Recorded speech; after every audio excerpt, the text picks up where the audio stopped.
Welcome to We TV. My man Day Day in the building. This gonna be our first interview, my man. We gonna jump right into it, man. First interview, we gonna jump right into it. You know. So Damian J.W. Harris, but everybody know him as Day Day the Mayor Elements. You know what I'm saying? So we gonna get 2 for 1 today. You gonna get 2 for 1, yeah. Some of these phones. This raw and uncut right here, y'all. Everything quiet. I don't want no interruption. You know, interruptions. It's raw and uncut, man. All right, man. So we're getting 2 for 1 today. Day Day Elements. So, you know, let me say this, man. I seen this guy right here, you know, throwing a bow tie and attend a formal event. And I also seen him in t-shirts and a pair of shorts, you know what I'm saying, and some sneakers. And he goes straight to a cookout, you know. So you got at least 2 layers of this gentleman right here. You know, Day Day Elements, man. A lot of people don't know what Elements is, but we might expound on that a little later on. But that's the family. That's the family, you know what I'm saying. So you grew up in Baltimore, which is a major urban city, you know, that's prone to, we jumping right into it. So I'm going straight into it to the juggler, you know. Baltimore's prone to drugs, gun violence, prostitution, etc., and all that, man. So, you know, man, was you surrounded in any of this in your upbringing, coming up in Baltimore? Absolutely. West Baltimore. West Baltimore, stand West up. Baltimore, Northwest Baltimore, Liberty Heights, Gwinnett, Park Heights, North Pulaski, Drew Hill and Bloom Street. I can't leave none of them out. I wouldn't be me if I wasn't all of them things.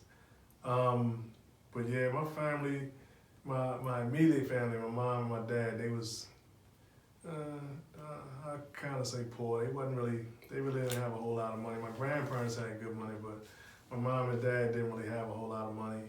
And, you know, we had 1 car back then and lived in a little apartment. And I started skating when I was about 3 years old, but I was in the hood, running around a whole lot, doing bad shit, you know, doing some good stuff too, having fun. Me and my friends, we shoot at a young age. We rode bikes, played catch one, catch all, block ball, scally, all of that good stuff, you know. But our place to go at least 2-3 times a week was a spot called Disco Skate. Disco Skate? So that's when you first got introduced to skating? 3 years old. Disco Skate. I was on the train with my mother and her sisters. You know what I mean? Yeah, and, that's new. That was the beginning. That was when I first got infected. You know what I mean? Yeah. I remember my first skates. It was the little tennis shoe skates, yellow and blue with the yellow wheels. And man, that was the beginning. You know what I mean? Disco Skate was it. Shake and Make wasn't around at this time. This was the 80s. Early 80s? Yeah, this was the 70s. Right. This was like 76, 77. Okay. Right? Mm-hmm. And Disco Skate was it. In West Baltimore, it was Disco Skate. In East Baltimore, it was Rosedale. Shake and Make didn't come to the 80s. Then there was a couple other spots in Baltimore, like the Coliseum. Mm-hmm. But Disco Skate was it. It was a marble floor, and it was a circle, smaller than Shake and Bake. It was real small, but we got it in. That was the bug of skating. And that was kind of the culture. The culture was more of a disco style back then, at least in Baltimore. Yeah.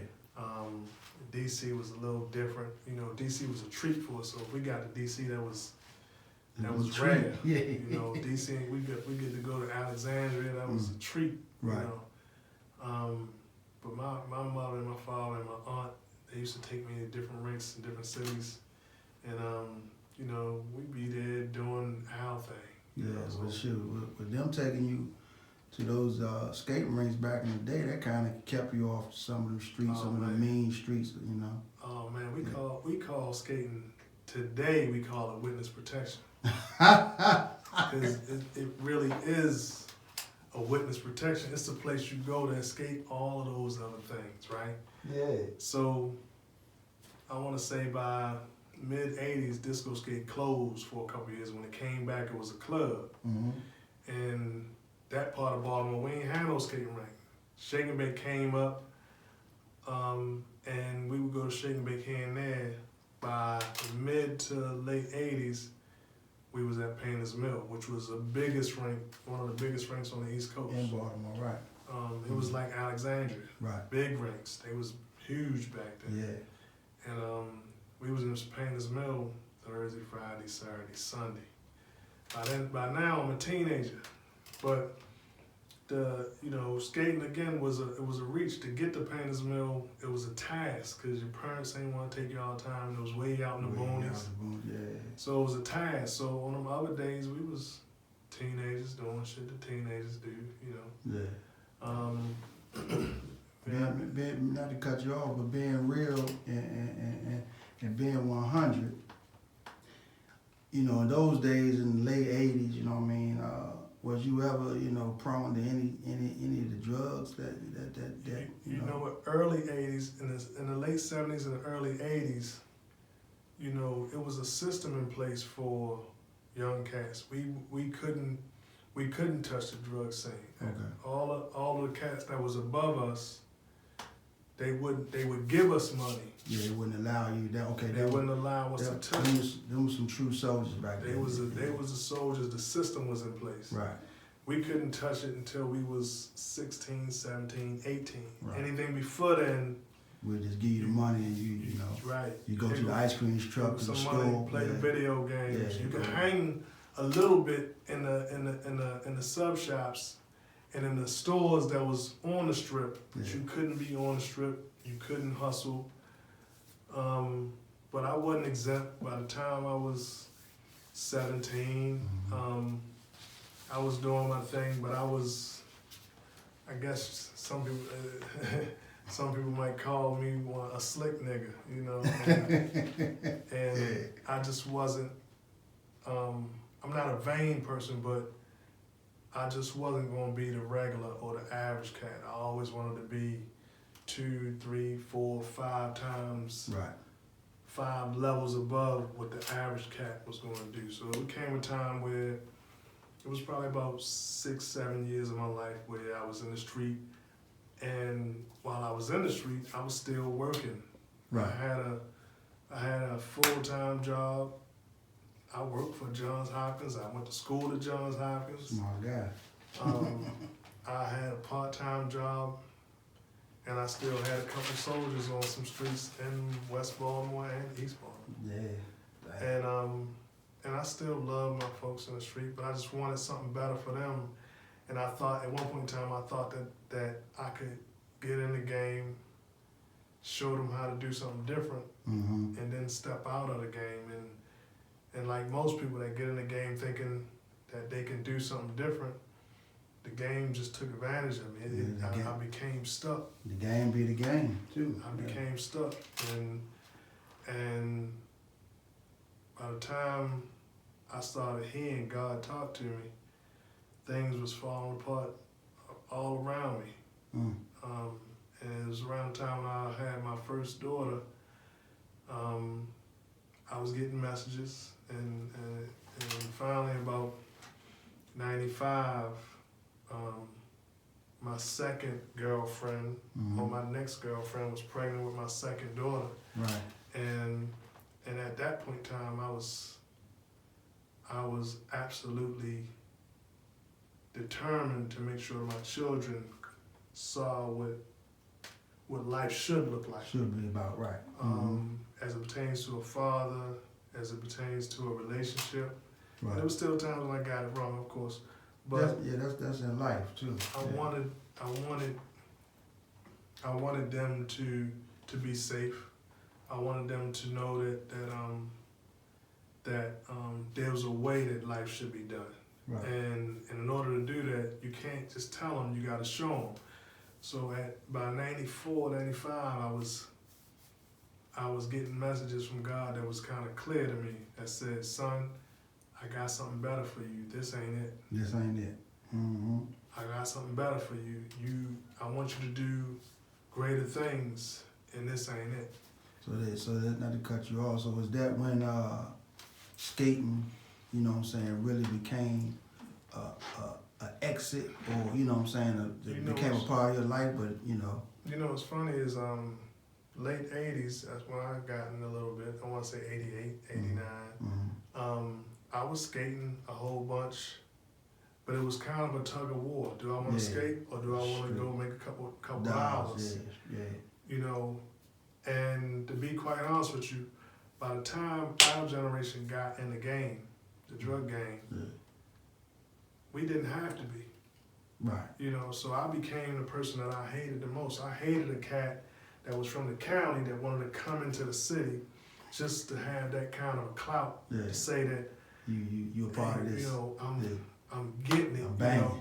Not realizing that everybody that lived in the city wanted to be in the county. Yeah. Right? And I didn't live in the county, I lived in the city, but I had parents that showed me better. Right. You know, I had grandparents that had money. Right. You know, so I didn't want for anything. Mm-hmm. I didn't want for anything. Mm-hmm. I was just doing something that a lot of kids do nowadays, and that's really just being a part of the environment that I was in and not really having to be. And I knew that I didn't want to be a part of that particular part of the environment. Right. So 94, 95, you know, like I said, you had your daughters. Right. And you wanted to basically show them, you know, or be a man to them and show them a better way of life. Exactly. Because you done already experienced, you know, the 80s and the 90s, the early 90s. Absolutely. And, you know, God spoke to you and basically was like, man, this not going to be the only way for me. You know, it's funny that you say the 80s and the 90s, because most kids, when they at the teenage, young adult stage, they trying to figure out things. So a lot of times we think that we've arrived and we figured out one thing. There's still a million things for us to figure out. So I'm thinking, For real, that's true. Hey, the system already, they justify their drugs by saying legalizing cigarettes and legalizing liquor. Mm-hmm.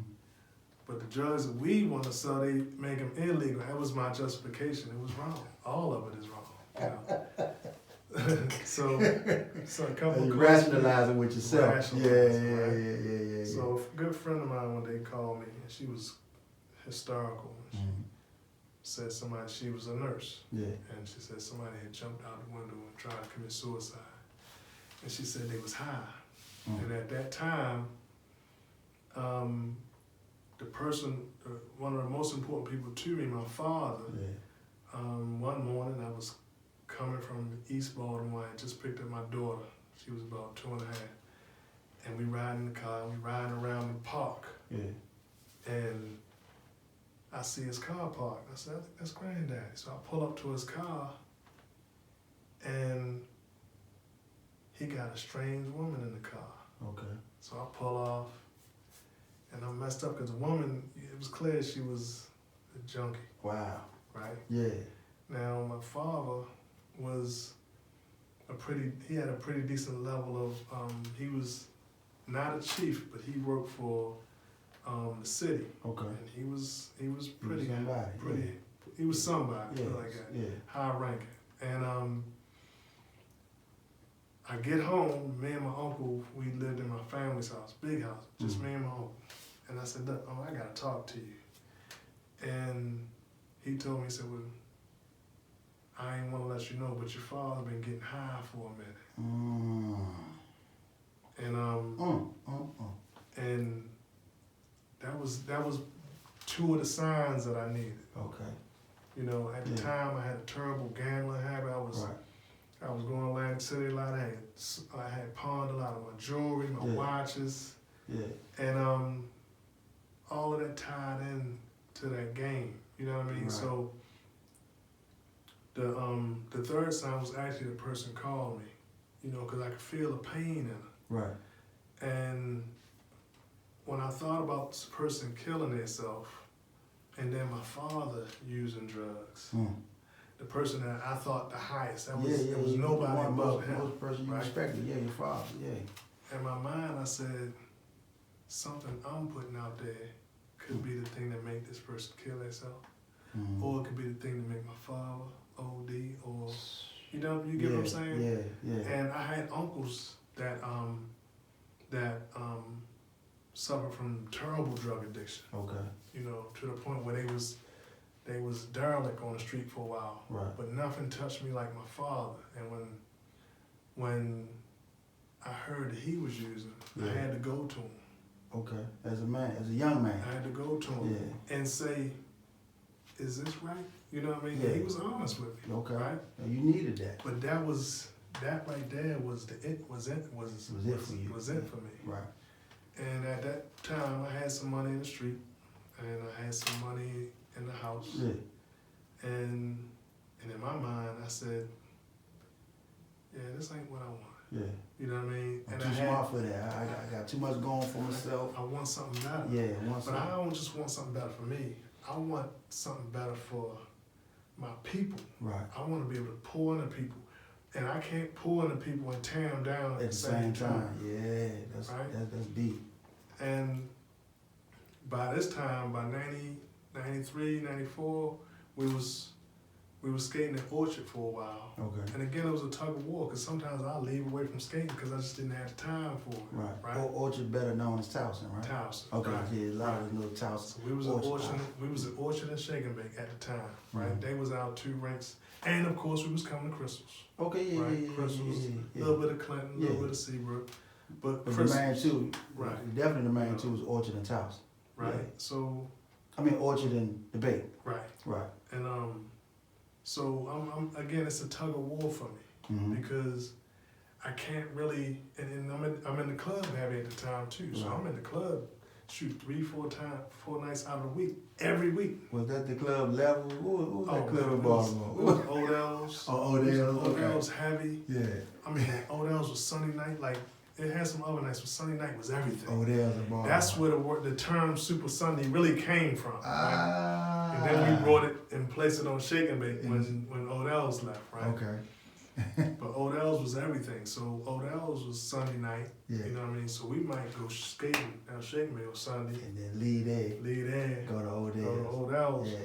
But, you know, all of that stuff, the game, the gambling, you know, and I played basketball heavy, pro-ams, a lot of leagues, Baltimore, DC, Boston, Philly. Yeah.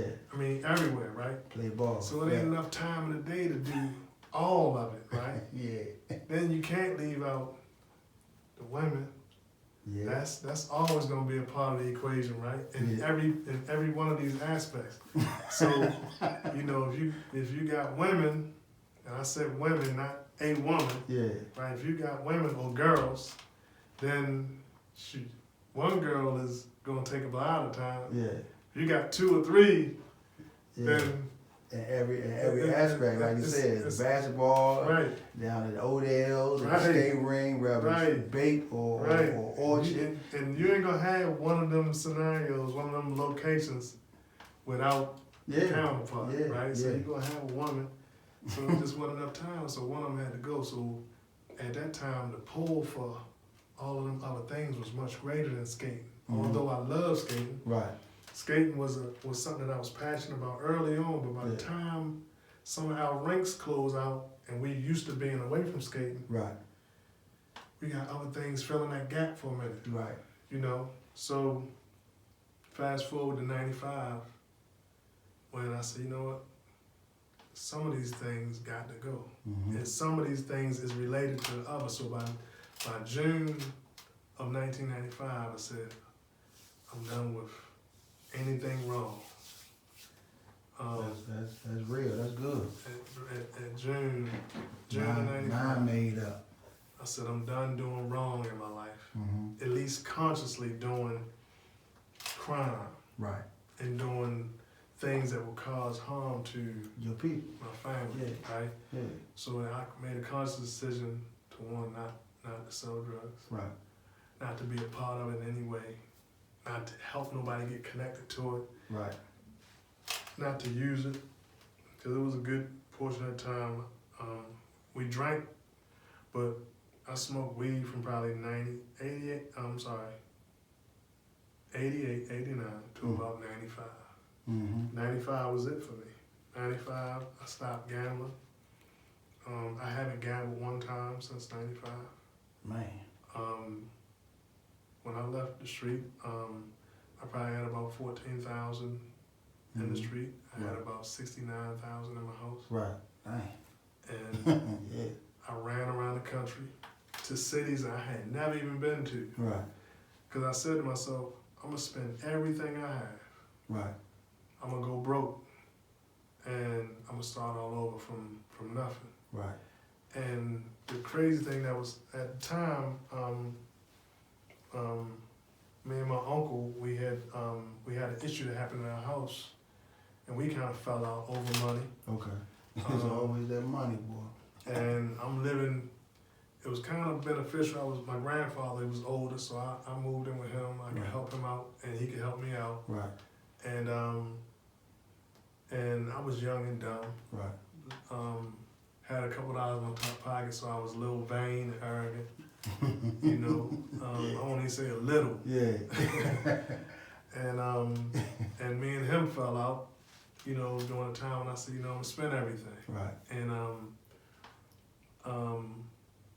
around that time, it was a revolution for me. Yeah.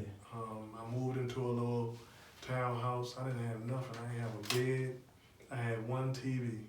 Right. I moved to this little townhouse. I ain't have nothing. And around that time, that's when the money started to run out. Right. And when the money ran out, I lost my job. Right. I wasn't at Hopkins no more, which meant I couldn't go to school for free no more. Right. So it was a revolution for me. It was the things that was happening needed to happen for me, right? And I wasn't skating at the time. Right. That's, out of all of that, I wasn't skating at the time. what you probably needed was a little bit of that skate life, but you, like you said, you wasn't skating at the time. Right. And then guess what you had to run back to sooner or later? Yeah. So, just to get some relief. Right. That skating, man, you had to come back to it. But go ahead, I ain't gonna stop you. So when those things happened, me and my daughter's here. Yeah. My second daughter, and me and her mom broke up. Right. It was all the things that will be important to you. You lost. You lost your job, lost your house, lost your spot, your significant other. Yeah. Those are the three things that happened at the time. And when I was in it, I was happy. Right. Because I knew that it was his way of just saying, look, I'm going to wash all of this stuff away. And I'm going to help you, and I'm going to start you off right, you know. And so by 96, 97, I was back skating. Right. And, you know, in the skate world, Yeah. there's always going to be some women. Yeah, that's There's true. always going to be some women, right? Yeah, that's true. That's true. And true, at that time, you know, I wasn't seeing nobody. right. But I could shoot my jumper if I, you know, I had a jumper. Shoot your shot, yeah. I shoot if I see something I like. But the one thing I wouldn't do was holler at nobody in the skate rink. Okay. Yeah, you Because had the skate principles and rink- balls. The skate rink was your peace. Right. Right. And you knew better. It was your witness protection. It was a place where you could go where everything, no matter what, everything could go your way. Okay. You know what I mean? You could be in love with the music, you could be in love with the skates, you could be in love with the vibe, with the people. Yeah. You know what I mean? The rink just provided that environment for you to really be in a free space. almost a euphoric place. Yeah. You know what I mean? Just for a couple of hours. Yeah. Right? And Therapeutic. if you connect with a couple people, you make new friends. Next thing you know, you got a family. It's a haven for people that didn't have a family or that wanted to get away. Yeah. And wanted somebody to love them and support them and hug them and love on them, right? Yeah. So by then I'm coming back to the rink a little bit. I know a lot of people, some people I don't know. Right. And for me, it ain't never been hard for me to make friends. Right. You know what I mean? Yeah, likable guy. It ain't never hard for me to make friends, so I meet new people. I bring some people that don't skate. Right. But the one thing about roller skating though is it ain't something that you necessarily can bring people and say, look, I love this, come love it with me. They don't grasp it like that. Nah, they don't. It kind of got to be in you already. Yeah.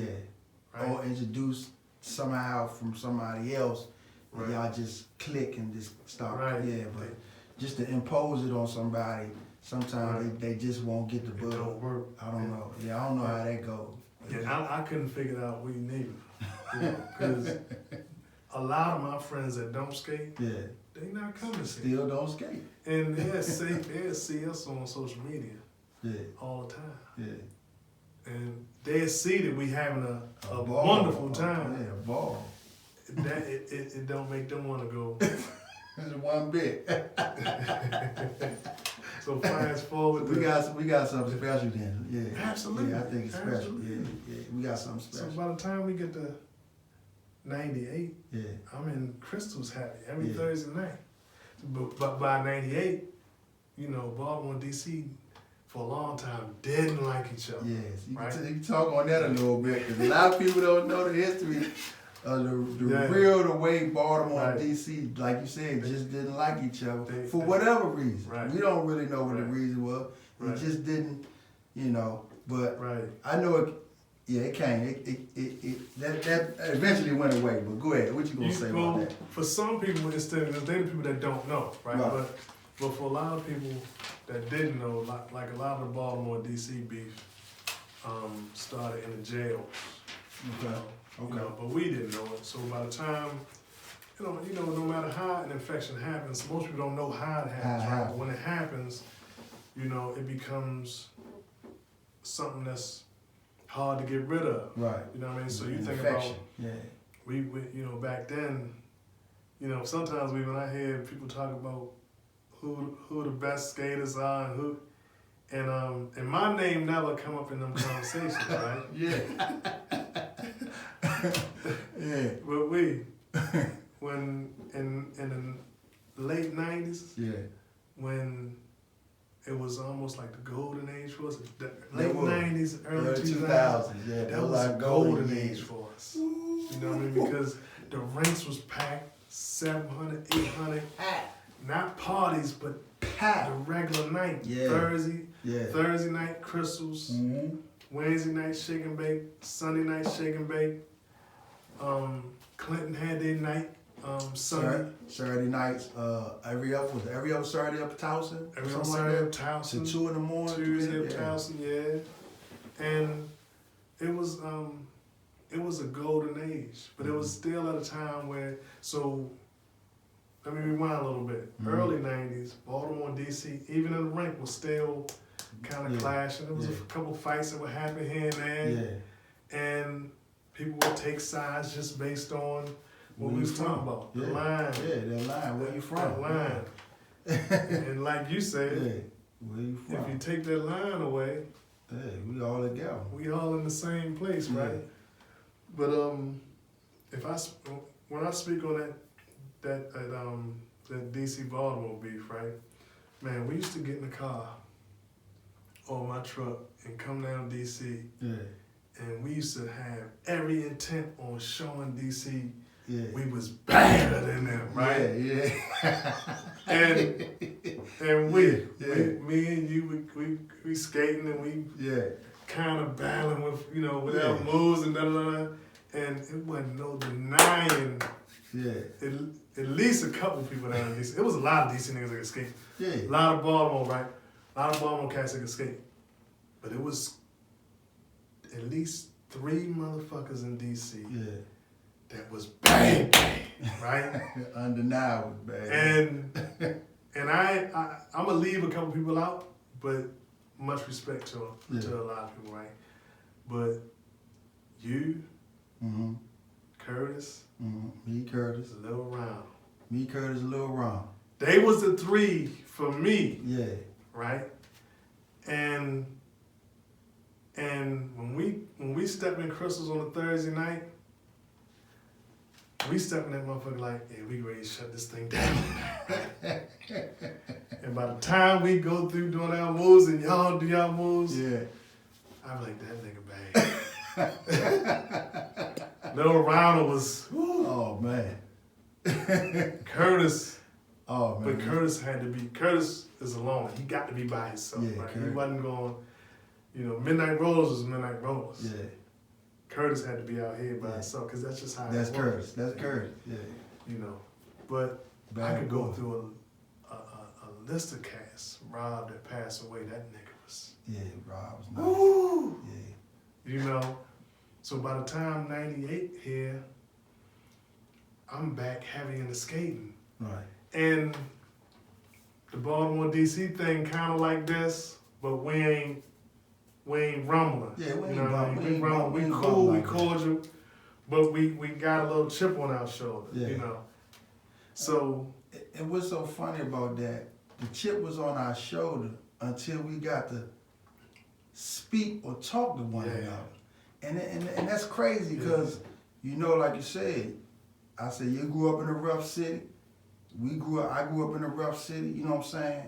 DC Right. or whatever, and that's just the way we carried it. Right. Like you said, Right. y'all jumped in the car, right, 4-5 deep, you know what I'm Right. saying? That was just the demeanor. And that's just the demeanor of right, the way, whether you from DC or Right. or Baltimore, that's just the way your youth, you know what I'm saying, Right. growing up, that's the way we carried it. Exactly.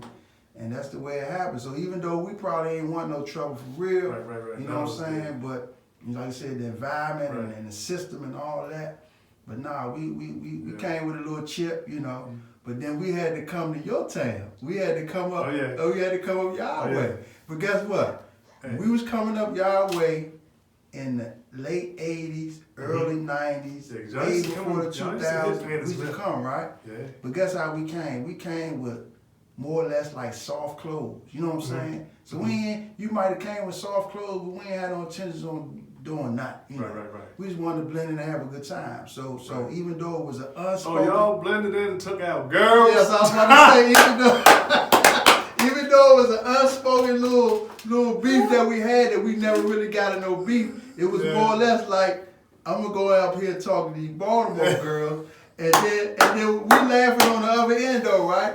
But I didn't know the Baltimore dudes was going grass on the DC girls. Yeah, you know what? What's funny is some Baltimore cats was like, because some of the women that was the girls that was in Baltimore, they Yeah. was fascinated with y'all niggas dudes. come from DC. Yeah, it's crazy. They'll put a nigga down in Baltimore like, I ain't messing shit, you nigga.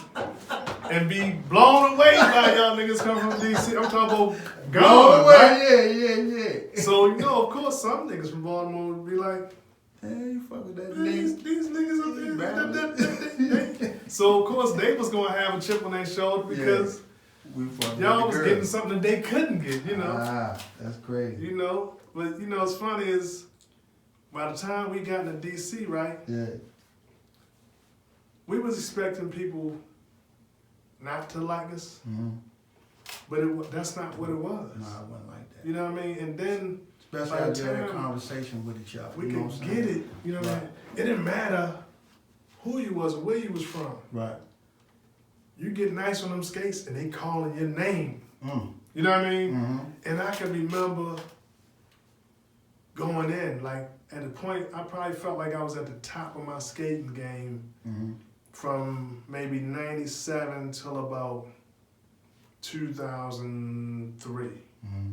2003, maybe 2005, Okay. right? I felt like I was at probably the top of my game at that time. And it was a whole other world when I'm in Crystals. Shake and Bake was lovely, you know what I mean? But I knew everybody in Baltimore. Right. But to be in Crystals and hear dudes and women calling your name when you leading that trio line and you getting it, and you hear the Midnight Angels and the Butterflies and the other women yelling your name, you felt like you played pro basketball. You know what I mean? Because you was like, man, the love was crazy. Yeah. So that was an added part. That's what made that time like the golden time. Okay. Because let me go back to something for a second. The groups started popping up, but they was inspired. Like the groups faded away in the 80s. Right.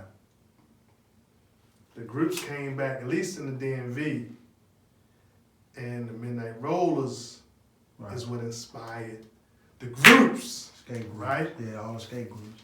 Midnight Rollers came through first, 2000. right? Midnight Rollers 2000. These niggas, 15 of them, right? They throwing a party in Baltimore, And right? Now how that happened? And baddest party in Baltimore, right? Christmas time, Yeah. 700 in the motherfucking building, Building. right? And that was 2000. Man.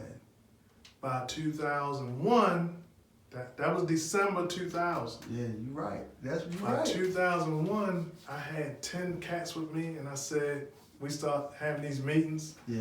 and we said, what we gonna call ourselves? We was trying to think of some different names. Yeah. Me, Brian, Dark, Hollywood, Dante, Zay, Kenny. Mm-hmm. Soul wasn't with us yet at the time. He came along later. Was Steve? Steve. Yeah, Steve. You know, it was a couple of us. Mm-hmm. And no women.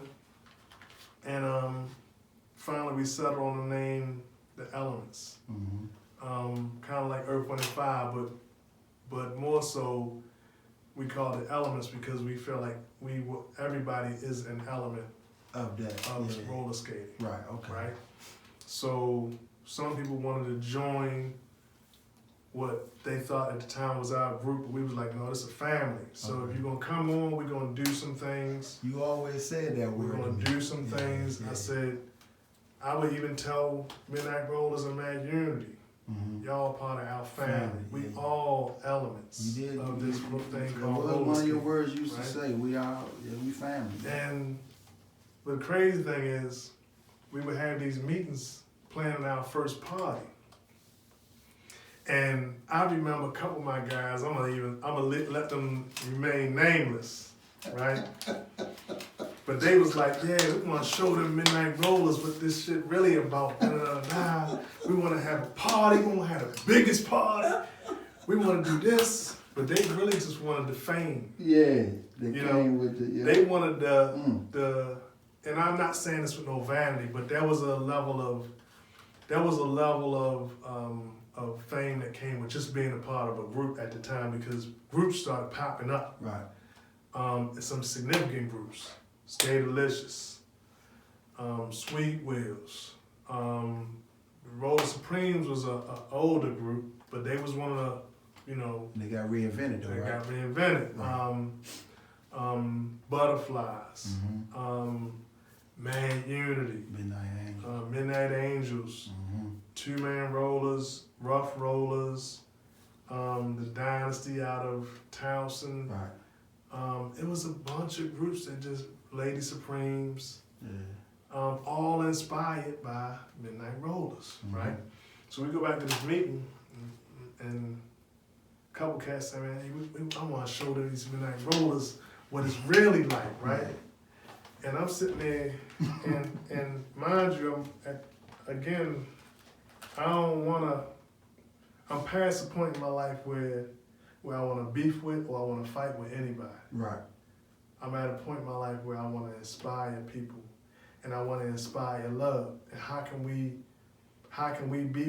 I be better? Then I can show somebody that I got more love than they do. Right. So I told them, that's my words to Elements at the time. I Yeah. said, how can we be better? We can show them we got more love to them than they do. Right. So this is what I propose. I want to give Midnight Rollers, all of them, free tickets. You did They that. said, nigga, you crazy. You did. I remember you telling me They said, that. "Nigga, You gave them free crazy." tickets to y'all party. Yeah. I said, you crazy. I said, man, listen, we already gonna make money, Yeah. right? Now I'm bankrolling the party, Right. right? And some of the cats is just there Yeah. because they just want to be there, They bodies. right? Yeah, they bodies. I ain't pressed about making a whole lot of money, although we know we're gonna make a couple dollars Of off course, this yeah. party, right? But I bankroll the parties, and they go along with what I say because I You said the it, man right? at the time. And you were the man at the time. So we get to the party, Midnight Rollers show up 20 deep. And one of the females is working the door, and I told them, tell me when the Midnight Rollers get here. So I had already reached out to Willis and Mac. Mm-hmm. Now I reached out to Mac. I didn't reach out to Willis. Right. Me and Mac was close at the time. Right. I reached out to Mac and I told him what I had planned, right? He said, okay, I appreciate the love, Slim. That's him, man. Yeah. Appreciate the love, Slim. So I come to the door and Midnight Rollers there about 20, 25. And I said, look, thank y'all for coming. You know, I appreciate the love. Yeah. You know, y'all all our guests tonight. Right. Willis and Mac said, no, Slim, that's not how we do it. Yeah. You They came pulled with out the a amount of money. money. Came with said, the money, yeah. This It's from us. our 20 people. And I said, that's love right Yeah, this from us. We were, I felt like it was a second time where we was kind of trying to show them that we was a little better, yeah. but they was already better, right? And that one moment right there was such a learning lesson for me, that because we was cool, me and Mac was kind of tight, we was cool, but we didn't know each other deeply like that, right? And it was then when the conversation started that allowed me to realize that these cats ain't never came with no bad intention. Right. We ain't had no bad intention. Their intention was always love. I'm gonna help the culture. I'm gonna build the culture, Right. right? It was at that point that it was in my mind that Baltimore and DC was gonna go from two cities that beefed all the time Mm-hmm. to two cities that was one. It came together. Yeah. Was one. It was at that point me and Willis started talking more and more on a regular about what our intentions was, about our involvement in the skate community. When I could hear about where he came from, his beginnings sounded similar to mine. Right. And That's because we shared with one another on, like, and that's what I was saying about the Baltimore, DC, the supposed beef or what have you. Once we even got the chance to even conversate with each other, we realized we more alike than different. absolutely. Regardless if we from, 30 minutes away or whatever, but we Absolutely. still love the skating stuff. Absolutely. And we still know when we come in this rink, you know what I'm saying, this love, we rolling. We got one common goal, and that's the like you said, escape. Absolutely. Our one common goal was to escape Absolutely. whatever was going on outside that joint into this safe haven. Absolutely. You know what I'm saying? And then when you get in the safe haven and you meet somebody, you know what I'm saying, that you don't know, and you be like, man, damn, we got the same kind of, background and upbringing and same thing in common, man. And after that, it's all love after that. Relationships, relationships was born. And guess what? I think that when when the clubs kind of became relationship oriented, it kind of spread it throughout the whole rink. Like it was no, you know what I'm saying? No, I mean, I got to meet a whole lot of jokers from up top. And I call them up top, you know what I'm saying? And to this day, man, we dap each other up, whoop de whoop, you know what I'm saying? We got phone calls and, we talk and everything. So I think we set an example, Joe, to be honest with you. I don't wanna, this is not vanity. Right. And I don't want to take all of the credit for it. Right. But I believe that our relationship, Elements, Mad Unity, Midnight Rollers, Skatalicious, Butterflies, our relationships is what really made Baltimore and DC one. One thing. And the love became, we became mutual. just one family. Yeah, mutual. It became one family, and it was never we beefing with them niggas from DC, or we beefing. It was never that no more. All of that, it vanished. It vanished without us even saying it was gonna vanish. It just became, it was just like the love took over everything. Mm-hmm. You know what I mean? And I once in a while I tell this story to people because, and particularly the younger folks, because sometimes, you know, your intentions can be great things for the culture, but they'll think that you're doing something wrong or you're doing something against another person. And that was our thinking. As Elements early on, our assumption was they think they better than us. Right. When the reality was, y'all was trying to bring the culture to another place and inspire love. Right. And it totally inspired us, Right. which in turn helped us to inspire other people. That's You know, so by the time 2000 get here, my life changed. I wasn't even really, I was still in the club a little bit, but not as much, but the club wasn't important. 2004, 2005. About 2000, because by 2004, by 2003 I got married, and I wasn't doing nothing outside the skate except playing basketball. Okay. Right? Elements was still Elements had just kind of kicked off. Okay. 2003 was our first year officially. Right. Right? And it had just kind of kicked off. You said 03, that's when you got married. Yep. And 03, and Elements we formed in 02, we put the name on it in 03, and did our first party, real party in like 03. Then you backed off. So by 05, I was getting pressure. Yeah. Oh, I've been down that road. Good God Almighty. Been pressure. By 05, you know, married life, kids, business, doing okay.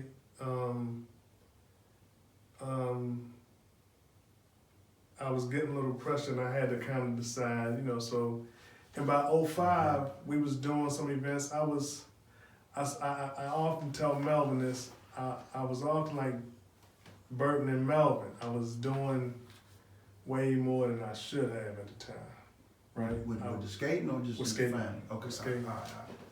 Because by 05, we did this thing, 05, 06, we did this thing called the Elements Tour, right? So we was like, how are we going to grow the culture more? Because we could see it changing. Okay, yeah. You know, we could see it changing every time Crystals closed and then they open back up. Right. The crowd might cut in half. Yep, every time. Every time in Baltimore, when Wayne and Anthony went through something and we wasn't skating or Shake and Bake closed, the crowd would cut in half. Yeah, that's true, yeah. And we was like, man, how can we help the culture grow again? How can we bring some other people in this joint? Right. So we did this thing called the Elements Tour, right? And we had a party at like 8 rinks around Baltimore, not around, around Maryland. Right. There one in DC and Virginia, right? Right. We ain't know none of these people at the upper ranks. We ain't even know the upper ranks. But y'all set up a tour. Man, it'd be 10 people there. Odenton, yeah, Rockville, Laurel, North Point, Laurel, yeah. Towson, Shake and Bake. We started at Shake and Bake, and we started at Orchard, Towson. We did Rockville, North Point, Putty Hill. It was a rink in Alexandria. It wasn't Alexandria, but it was a rink in Alexandria. Virginia part, yeah. We did a bunch of different rinks, and I was spending the money renting a rink for, renting a rink out. Man, by the time I was done that, I was broke. I was broke. I was like, man, shit, fuck this. I'm like, I was doing too much. Right? Yeah. Dang. And we couldn't get none of our regular skaters to go to the other places. Right. We initially was thinking, we can get our regular skaters to go to these other spots. Yeah, go here, go there. Right. And then they'll see how good it is, and then they'll come to where we skate. Right. We couldn't get the regular skaters to go to the other spots, right? Right. And it was lesson learned, but by that time, by 05, that burned up, and then going through a little something at Shake and Bake, so we had a Monday nights thing that we had planned to do at Odenton. And the manager at Alderton thought, because we had did a nice party there, we had like 500 people there, right? So the manager at Alderton thought, I can just undercut him and go to his DJ, and his DJ can bring all these people. Really? So at that time, Clarence C-Dub was our guy. Yeah. You know, so the manager went to Clarence, and Clarence said, man, look, the manager come to me Trying to get you to... trying to undercut. Yeah. I said, well, look, do the Mondays, because we was already planning on doing every Monday in Alderton, Okay. right? I said, well, look, go ahead, do the Monday, tell them to pay you, and make it happen. He said, I'm only gonna do it if you with it. I said, I'm not with it. Because that's underhanded shadiness right there. Yeah, you don't even want to deal with that. When they already gonna make money because we renting the rink, right? Right. Why can't they take the partnership and help the culture? Yeah, they not... You know, actions like that, we've seen it from other people in our skate culture. Right. That's greed. Right. That's greed and underhandedness. Right. And all that does is hurt the culture, right? Yeah. Because all good cultures is built on good feelings. Okay. They're not built on a formula. You know, a formula, oh, if I get the best DJ, then I'm gonna have the best party. Right. We've seen that the best DJ with a unpopular promoter don't make for a great party. They don't. You know, and the best DJ in a rink that's not is sought after. People that don't like this rink don't make for the best party, right? Yeah. It's about creating a feeling, Right. right? So, C ended up doing the Monday nights, and C said, "Dave, can you push it a little for me?" I said, "You my man." But no, I'm not pushing it. I said, get the money from them though. Right, take their money. So that one, they can learn a lesson. Right. That one, you can't just you have the venue, which we thankful for. We wanna help your venue. Right. But you can't just rob our culture by trying to take the part out of it that you think is the most valuable. Right. And use it. So that went on for about 2 months, and they wasn't getting nobody in the ring. Right. And then that partnership ended. Right. You know, we seen that as recent as 2-3 years ago in our culture, you know.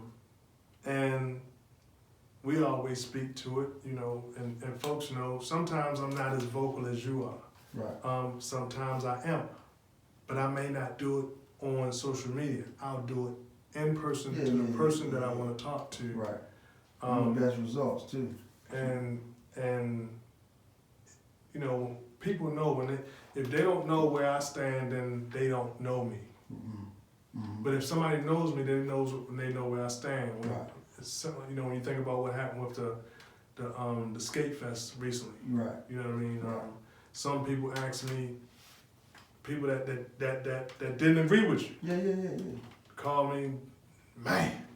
And I say, Clint, I said, listen, I stand with him. Right. He is about the culture. He's about what's best for the culture. Right. And if I'm hearing you right, I'm talking to a good friend of mine. Yeah. If I'm hearing you right, you upset with him because he's telling you that he's about the culture. Right. And I love you, but I stand with Willis. Yeah. That's where I stand. And when it comes to the roller skating culture nationally, I try to pour into it nationally. When it comes to it locally, DC, Maryland, Virginia, right. I absolutely want to help this culture. That was my first love. Yeah. You know. Yeah. All the way back from Elements up to now. Absolutely. Yeah. Absolutely. When we did Elements, when we did Elements, so the Monday nights didn't work at Alderton. Right. We ended up doing them in Shake and Make. This is where my break came. Okay. We ended up doing them in Shake and Make. Yeah. We would have information about buying houses, information about jobs, always had this grand buffet every Monday. Yeah. And I got a small business at the time. I got a couple offices I got to support. I got a house I got to support, family, But I would take off on Mondays and cook all of this food. Oh, wow. On Mondays, right? Yeah. It'd take me about 4 hours to prepare this buffet. Get it to shake and bake. By what? We did 8 to 12 on Monday, right? Right. Get it to shake and bake. Sometimes I had the kids with me. And some nights we had 70 people. Some nights we had 40 people. Okay. So it was a partnership with Shake and Bake. Okay. They took half. We took Yeah, half. 50-50. A lot of the deals be 50-50. Right. And out of our half, we had to pay the DJ And and food. buy the food, Yeah, right? yeah. So Elements, it's a couple people in Elements that's all the way in. Right. It's a couple of them, they just there for the ride, Yeah. right? Yeah. And I'm telling them, look, I need y'all to be all the way in, right? Yeah. We need to bring some people with us, give a couple free tickets away. But we need y'all, if it's 15 of us, just be all the way in. Right.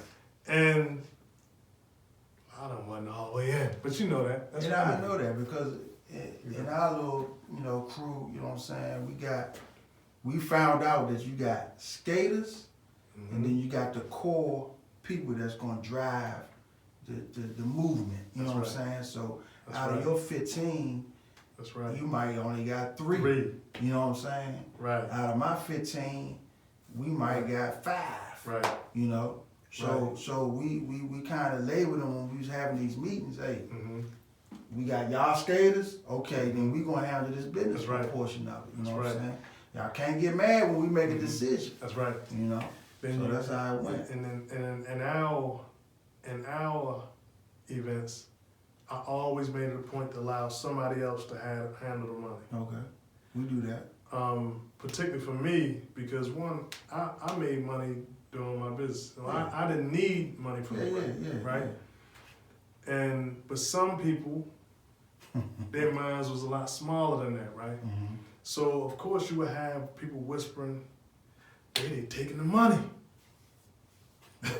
What money? Now mind you, early on our early parties when we had 500 people, I would bankroll the party, pay the rent, pay for we had giveaways, TVs, stereos, computers, we had giveaways, everything. I mean, it was a grip. So food, we had stuff, shirts, all that stuff, you know what I mean? So we had giveaways, so I would bankroll a lot of it, right? So by the time the party was over and the cats that was involved, they ready to get a cut, right? Now mind you, they done skated all night.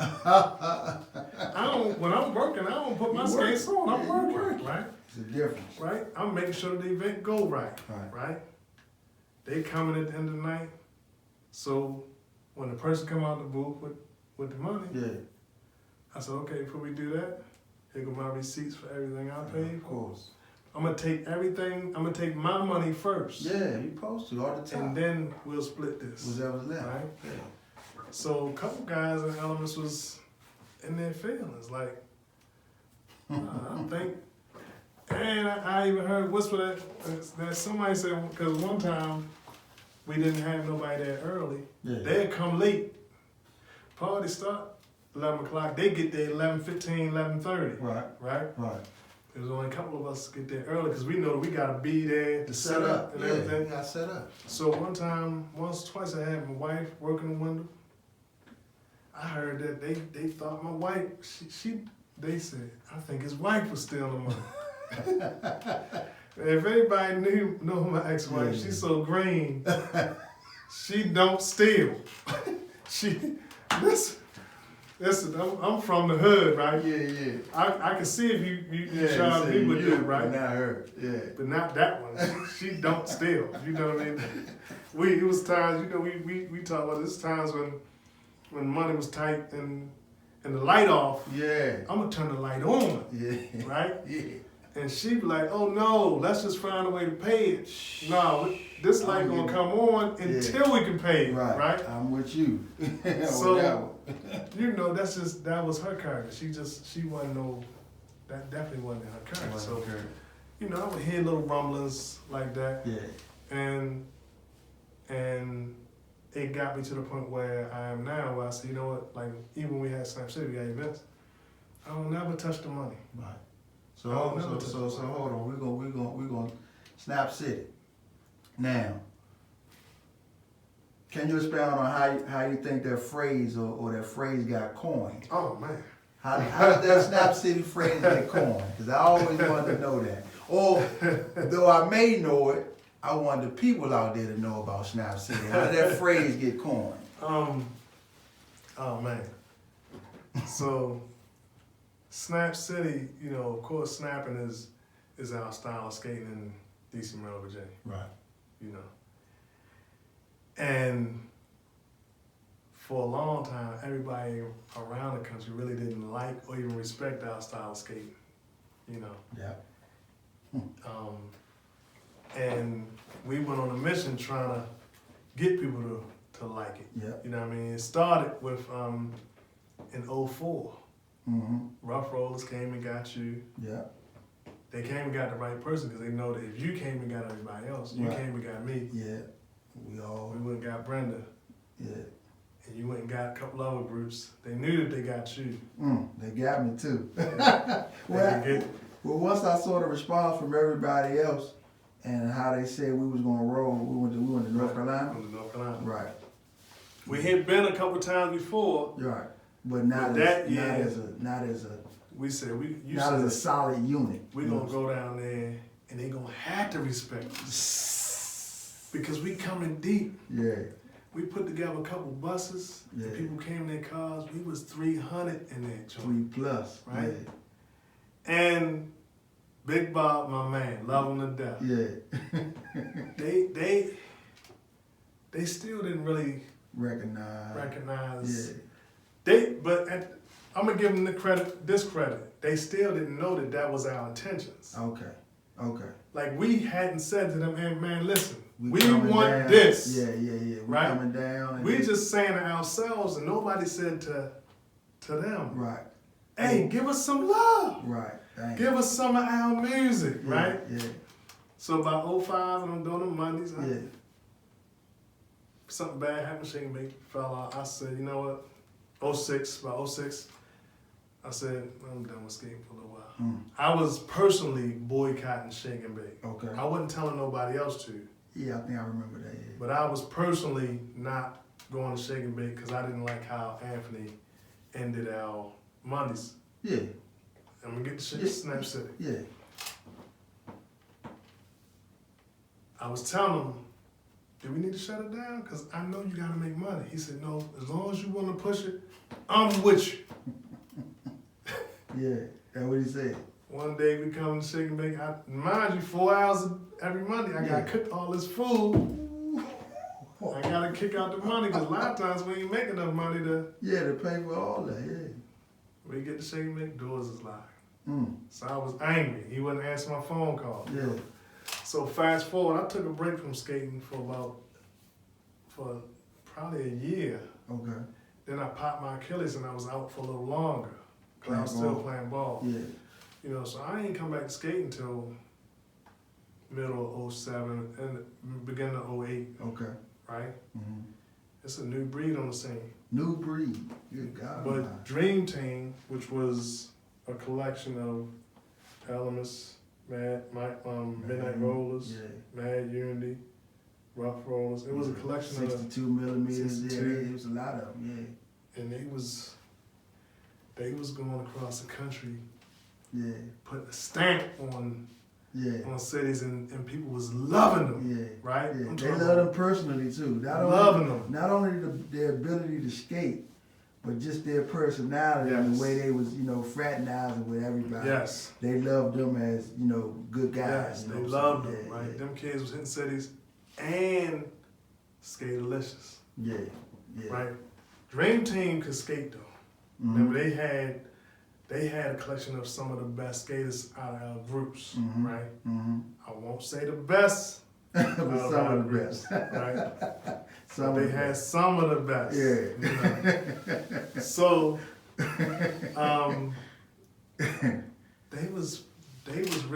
they brought attention to the Our DMV. time, yeah.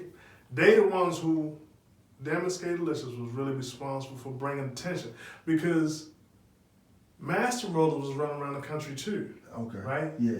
They was making a lot of friends and meeting a lot of people, Right. but the kids is Yeah. what made people go, The younger generation. oh, right? Mm-hmm. Fast forward, when I get back on the scene, I'm running around the country a little bit, Mhm. right? But I said, I want people to really, Right. I was past where we was in 04 about, I'm gonna make them respect us. Right. I was at the point where I said, I wanna inspire them to love us, Okay. right? The different approach. It's a Different approach. It's a whole Same different approach. scenario, goal, Same, all that, but right, same goal, yeah, same goal, but a different approach. And same yeah, goal, yeah. right? Mount them out, Yep. right? So, I'm running around the country a little bit here and there. We having a good time, meeting a lot of people. Mhm. Oh man, the love was crazy, Yeah. right? So, every year in North Carolina, we really don't have no real idea of representation. Okay. So, by 2009, I started saying, we Snap City. Okay. 09, 2009. Snap City. Right, so when we talk to people in Philly, New Yeah. York, Yeah. Atlanta, I say, we Snap City. That's what we, that's how we do. we Snap City. But all right, we hadn't really gotten, by now they doing what's called styles, as opposed to roll call for cities. Okay. They're Style. doing styles where they're saying, if you skate this style, because so many people from different cities want to skate different styles. So they Okay. jump on your roll call, Right. right? That's a whole nother beef, Yes. right? So by 09, 2010, Yeah. it's a couple of us, me, Soul, Putt, Kenny, Mm-hmm. Paul, oh man, it's Vince. Mm-hmm. We doing a couple of things in every city we go to. Right. We skating, we partying, and we had like a basketball tournament. Playing ball. Right? Right. So Yeah. we was already playing basketball in North Carolina. I turned it into a tournament In North in Carolina. North Carolina Right. and in Atlanta. Okay. Then we did one in Alabama. Okay. So every city, we were just trying to add some things to the party Yeah. to make it better, right? Yeah. It was a couple of us from different cities that kind of started the Thursday night portion for The skate parties, Okay, for the national scene. Right. right? Mm-hmm. Because we was always getting the cities early, Early. right? We want to skate early, and we want to stay later. Right. So Thursdays and Mondays. we inspired them to say, look, get a DJ for Sunday, Mm-hmm. so we can boogie on Sunday too, right? So by 2010, no, yeah, 2010, we started talking on social media. Hey, look, we all gonna rock the we're gonna put together a shirt for our roll For this- call for oh. North Carolina, Okay. right? And I said, we can rock the Snap City shirts, Mm-hmm. right? Somebody else said it. I said, yeah, we Yeah. can rock the Snap City shirts, right? So I had went out, bought 150, 200 shirts, Yeah. right? Went and got the vinyls for somebody to press it up, Bankrolled it again. bankrolled again, and I'm broke, right? Bankrolled again. Yeah.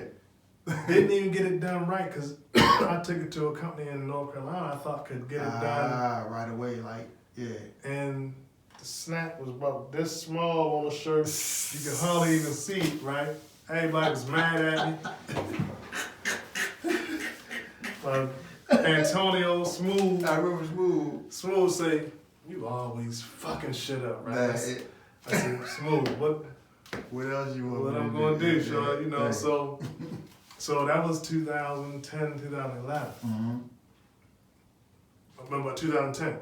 So by 2010, we started saying we're gonna do a party, right? Okay. So now they love us, Right. right? Now Different they cities. showing us love, Yeah, in different Right. cities, right. and with the styles, they saying the Snappers, Snap City, Right. it's y'all go, right? So to answer your question, who coined the term? Not who started. How? Yeah. Not how. who started the style, Yeah. but who coined the term. Yeah. It was a term that I coined back Okay. in maybe 2009, Alright. right? Just to kind of allow folks to know who we was, Yeah, right? okay. So you heard it from the guy itself. Snap City, the mayor. so Go they ahead. would say, the man that's Oh, they are, look, you coined Snap City, and they coined you the mayor. It is what it is. I forgot where it came from. Might have been Put or somebody, but hey, man, that's a good attribute to have. Yeah. You know, I love the love. You Yeah. know what I mean? I ain't never called myself Nah, the man. you don't have you know? to. Yeah.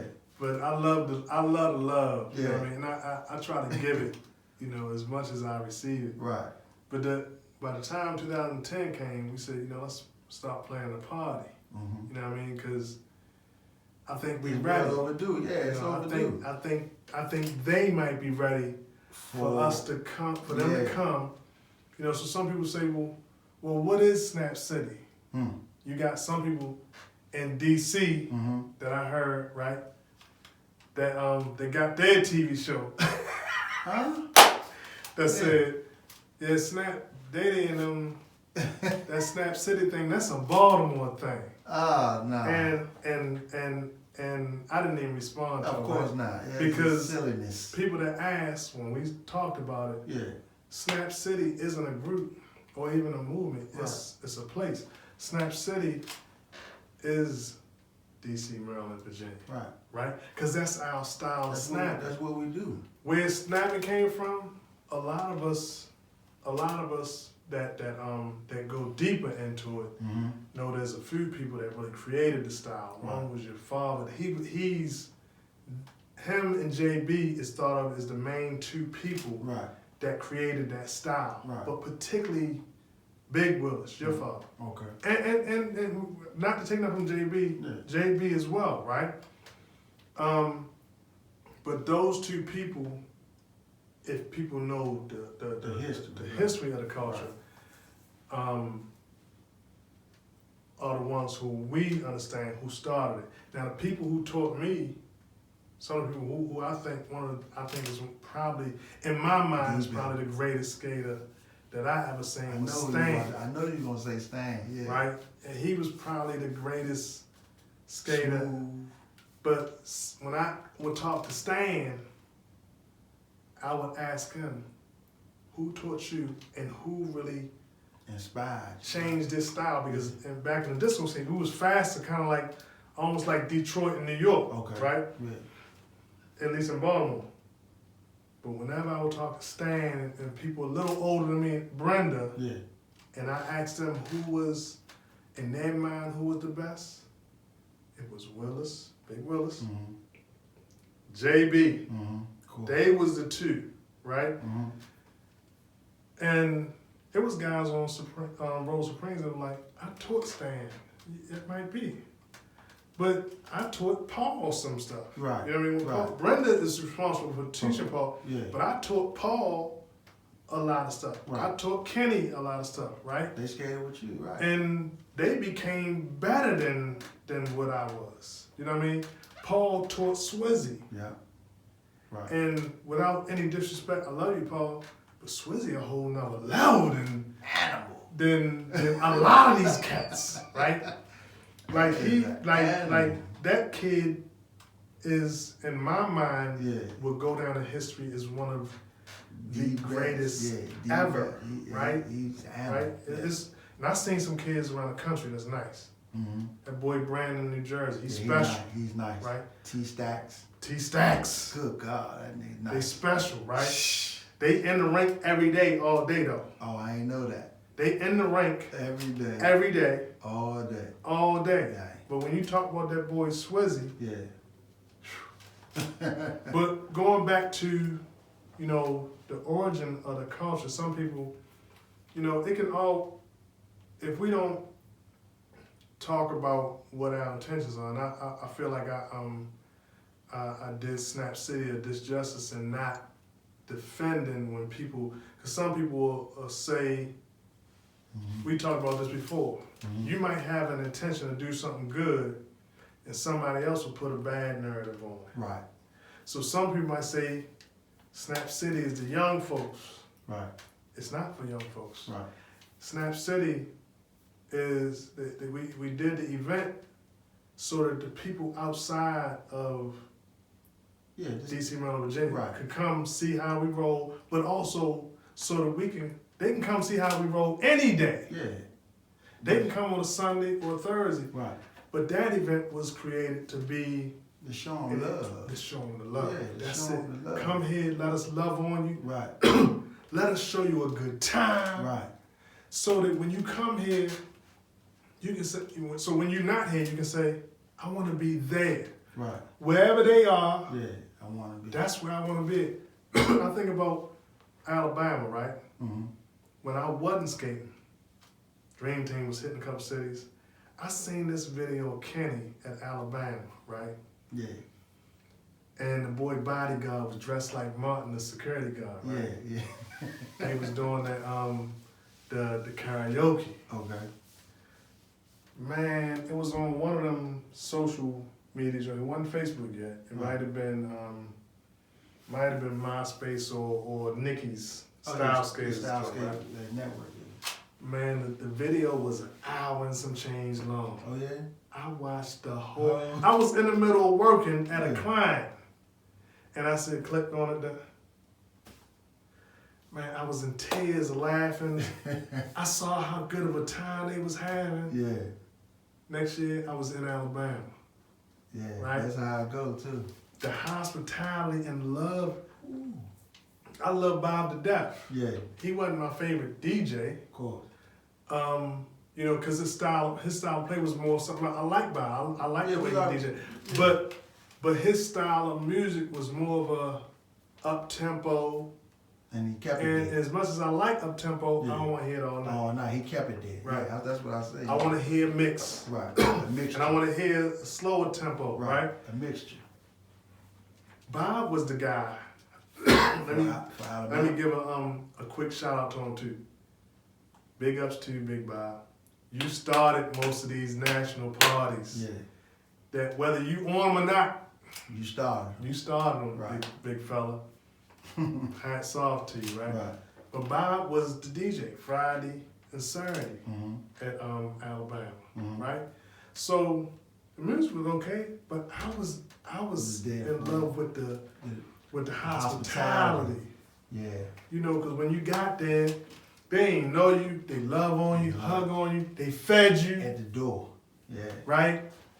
It was love. I said, that's what I want people to feel When they come to the when they city. come here. And that's the draw too. The hospitality is the draw. I didn't know it, but like when I finally went to Alabama, I came late throughout the years, but at that particular time, what you saying is what I felt, and I said, man, that's probably the best Right. city I ever been to Right. that showed hospitality. Absolutely. And that was it for me. Absolutely. I came back the following year. Right. Yeah. And we love Alabama. We love North Carolina. North Carolina was the biggest when it came to skating, East and then Coast. Atlanta.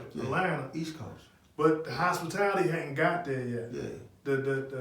That 70s party was a good look by the time they I got to remember it, that. right? Yeah, I remember that. Yeah. But Alabama, Yeah, the that's hospitality was on Yeah, 1,000. yeah. You know, and the love was there, right?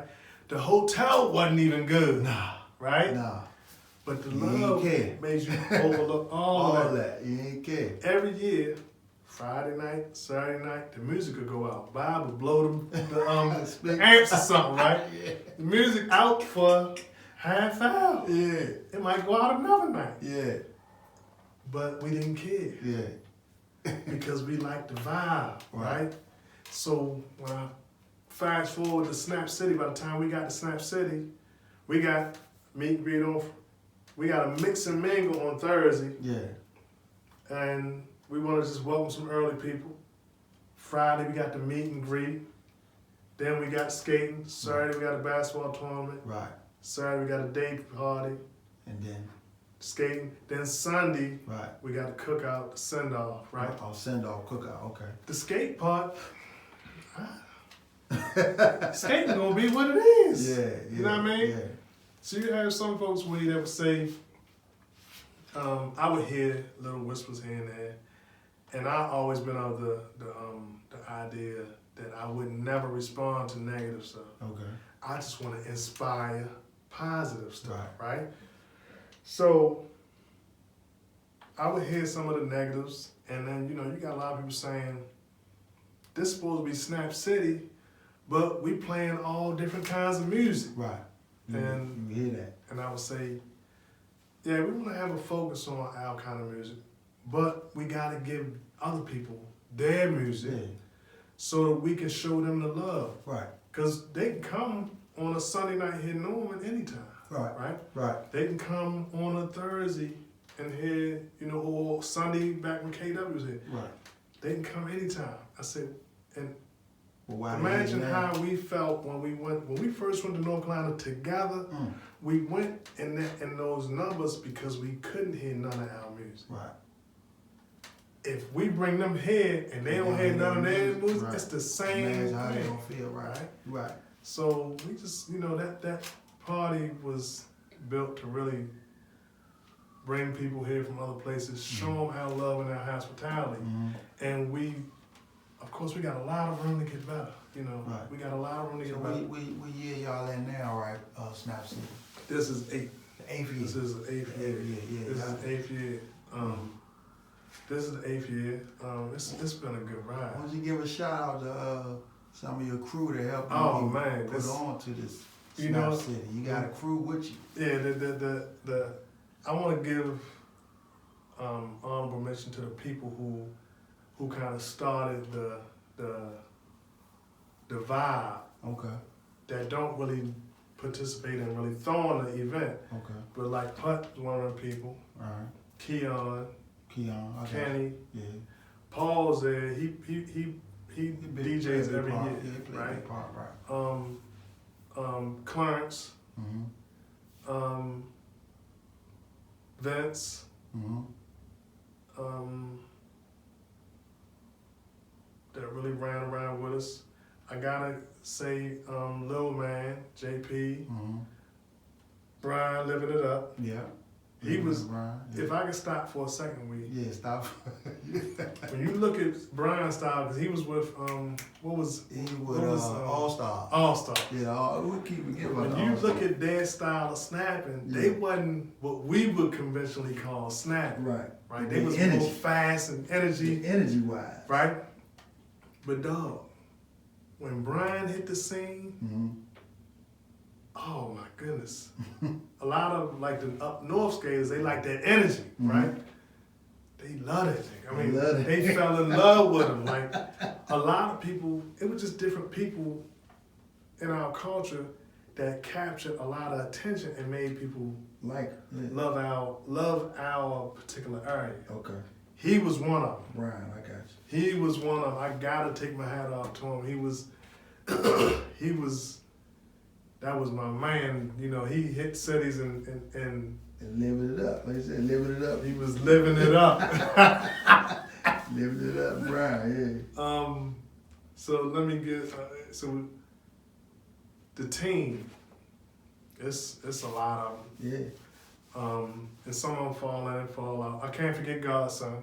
Yeah. Okay. Godson. Yeah. I gotta give honorable mention to Skate World Promo, Nia. Yeah. She get a lot of flack Is because that exquisite? exquisite, Okay, got you. exquisite, I right? got you. She get a lot of flack because her original style of skating wasn't snapping neither. Okay. It was energy, Ah, right? Her and Shaq yeah. throwing each other up in the air, and, Yeah. you know. But she represented us. Whether she skated the style at its That is, essence Right. or not, she she represented, represented, right. right? Yeah. Gotta give her honorable mention. You know what I mean? Because she carried the name. Mm-hmm. But the team, Fawn, but the team, gotta start with Hollywood. Okay. Don't forget Hollywood. Always gonna be number one. You know what I mean? Hollywood, Yeah. Vonnie. Okay. You know, a lot of people Vonnie. don't, you know, outside of DMV, a lot of people don't know Vonnie, Vonnie, but yeah, she right. handled a lot of the business. Her and Cheryl, Okay. they the two women that really hold it together, handle the business, take care of the money, make sure the food get done. Mm. they was really at the table all the time, every meeting. Mm-hmm. What need to be done? Okay, da da da da. We don't want you coming near the door. Okay.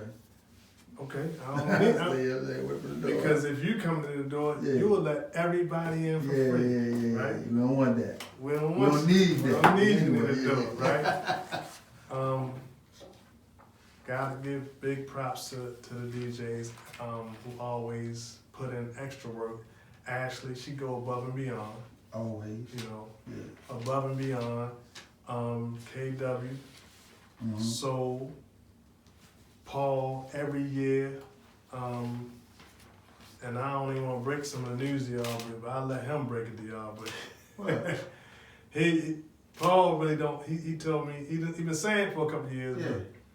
But Don't break it. I didn't believe him. You ain't gotta break the news. Don't even you want to break some house, bro. Unless you want to. God dang. Paul don't really. Nah, I ain't. All right, we're gonna leave that alone. We leave it there. So then I know you got Don. I'll leave that for Paul's story. Yeah, that's Paul's story. We're gonna get Paul on here. That's DJ Flash. Flash, right? So you got Don. Wallace, Wallace. Okay, yeah, Wallace. Swizzy. Yeah. Bam. Bam. Okay. They the DJs.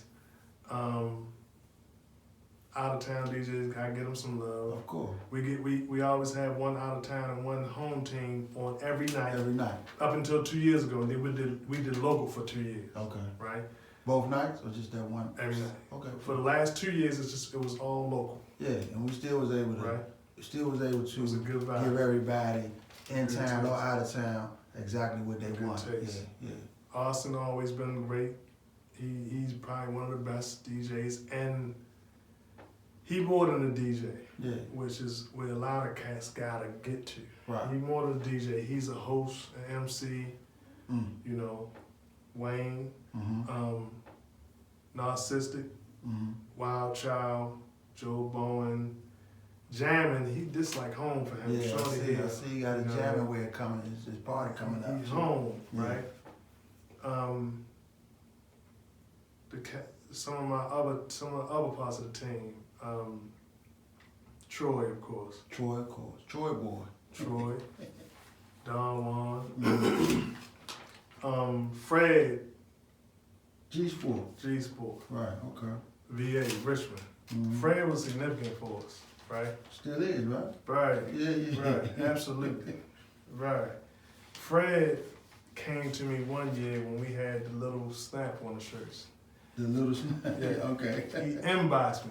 Yeah. Hey Slim, I can do shirts for you if you need. I said, nigga, you called me at the right time.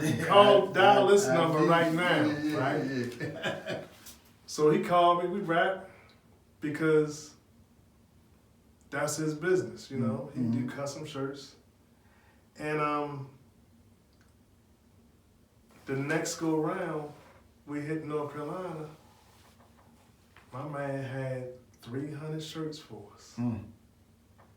On consignment, right? Really, I won't say consignment. It was really money once the product hit. Whereas I really should have sent him money. Right. And he had 300 shirts for us, and he had us all ready. I said, man, I can't do this. Yeah. I can't have this stuff ready for all of us. You know Yeah. what I mean? Because when I tried to do it, I fell short. Right. Terribly, right? But you met somebody that stepped in and was able That to nigga take was an care of it. angel at the time we Yeah. needed him. Right. So by the time that was North Carolina, Mm-hmm. by the time we got to Hood Times, we was done with it because everybody bought shirts in North Carolina. Right. By the time we got to Hood Times, I wasn't thinking about having no shorts for Hood Times because I don't want to be vending.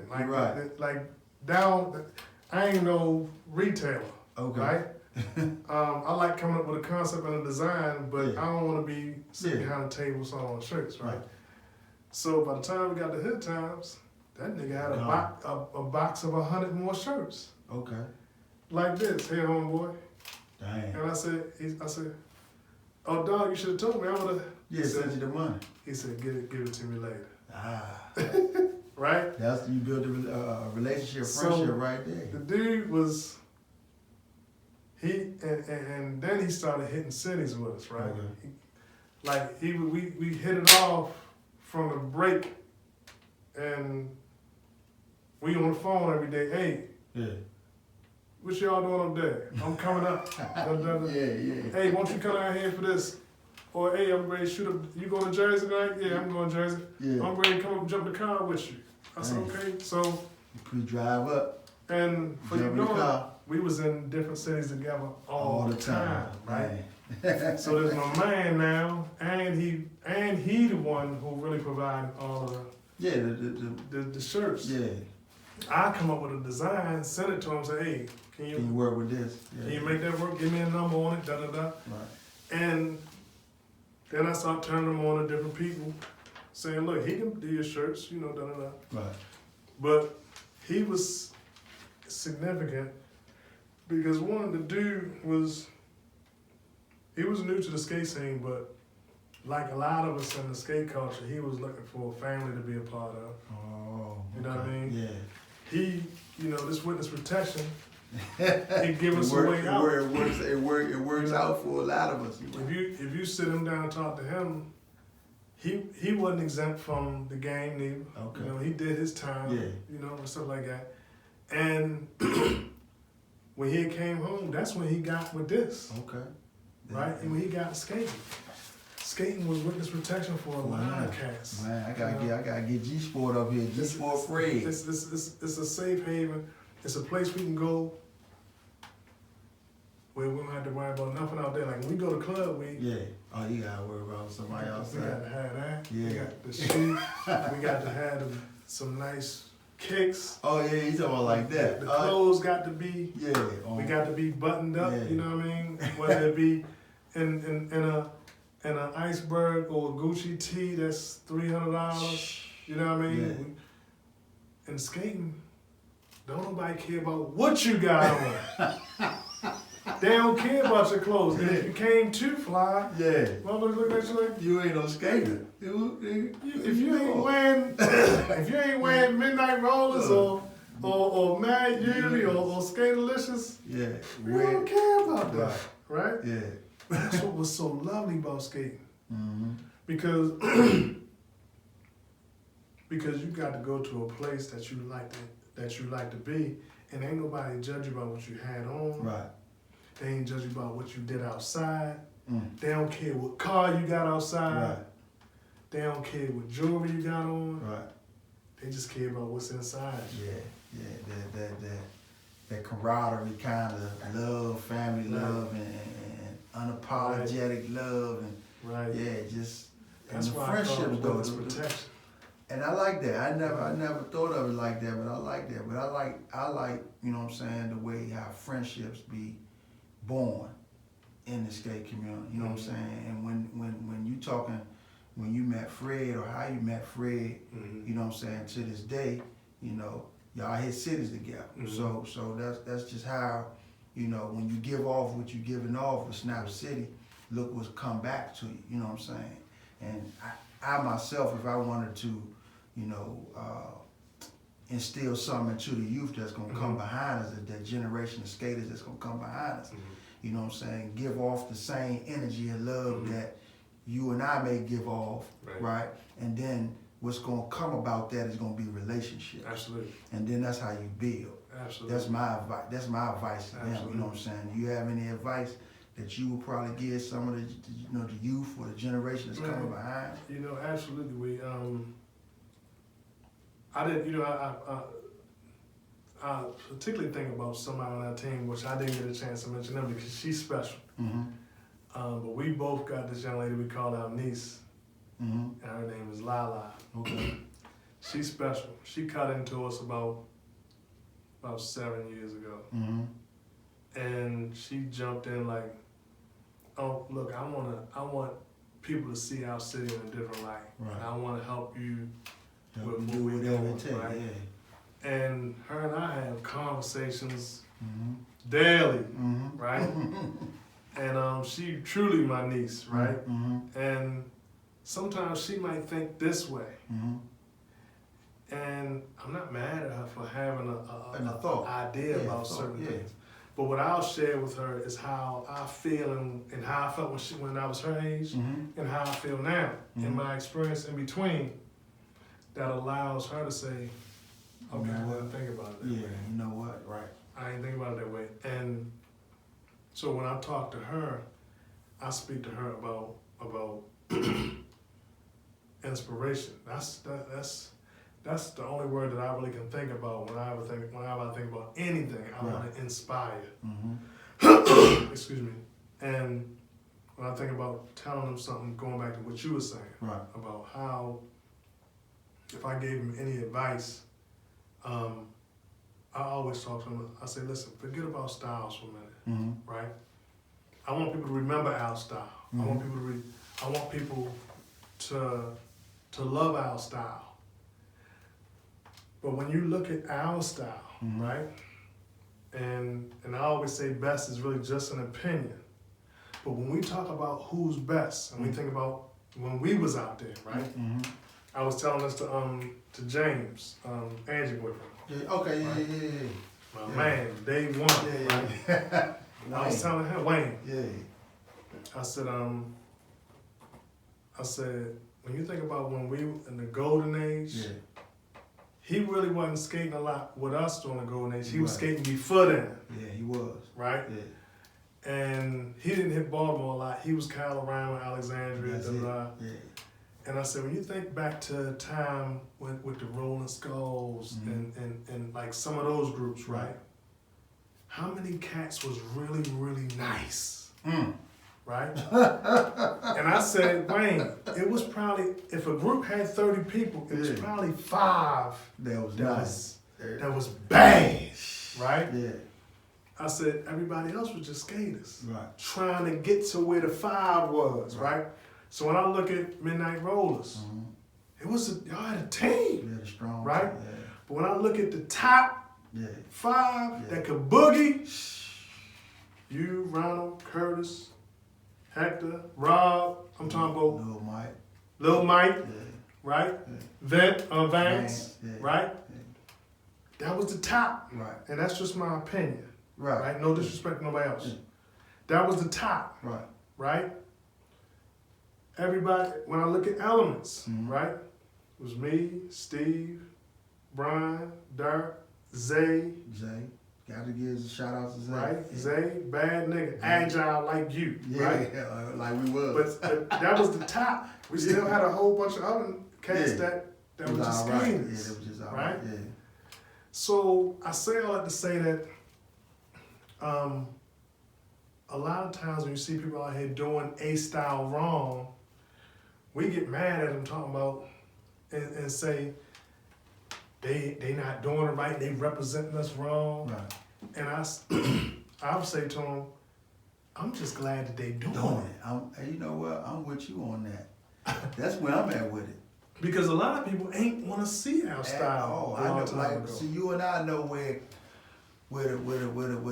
from ground up. We know where it come from. So even if we seeing them doing it wrong, and they out of town, you know what I'm saying, not from the DMV, I'm gonna embrace them. Absolutely. Because I'm even like, you know, astounded, you know what I'm saying, that they even want to even do it. Absolutely. So now if you at home and you doing it wrong, then I got a little, you know, I can little issue. work with you. Yeah, I got a little issue, Right. so we gonna I can work on work that. with you. You know what I'm Right. saying? But out of town, like when I, not to go back to Alabama, like, but when I went to Alabama, it was a Caucasian lady, but you know, she when we don't even look at color when we in the skating ring. You know what I'm saying? I don't give a fuck where we at. You know, we don't really look at color. But I'm just describing her now, and she had came up to me, and she was from Indiana, but she was dead at Alabama. Right. But she had heard and seen the videos and whoop-de-whoop, and she came up to me and was like, I want to learn snapping. Okay. And this, I don't know what year it was, that my first year in Alabama.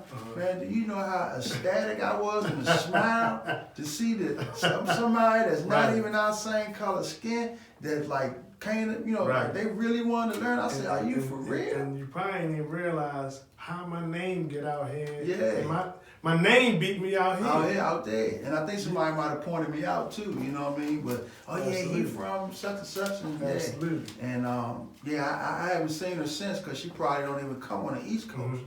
But from Indiana to Alabama probably was a good distance for her to come. Right. But yeah, that was a shock to me. And I sat there and worked with her.